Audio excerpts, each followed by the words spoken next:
Dekat belakang saya ni adalah ATM, mesin ATM Public Gold.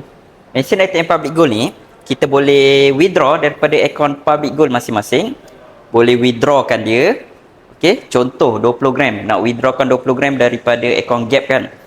Ada button Gap withdrawal ni, tekan dia dan kita boleh withdrawkan daripada gram Gap kepada emas fizikal. Okey, yang itu cara yang pertama dekat ATM ni.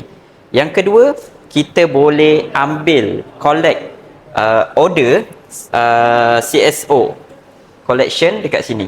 Kita boleh collect emas kita, boleh gunakan, selalu kita gunakan GIT kan.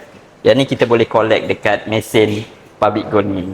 Jadi ini adalah mesin ATM yang ada di Menara Public Gold. Okey, ada banyak dekat sini dan ada banyak pilihan design yang ada dekat sini. Okey, jadi kepada siapa yang nak mula menabung emas, belum ada akaun Public Gold, boleh hubungi saya untuk saya bantu daftarkan akaun Public Gold secara percuma saja, tak perlu bayar apa-apa.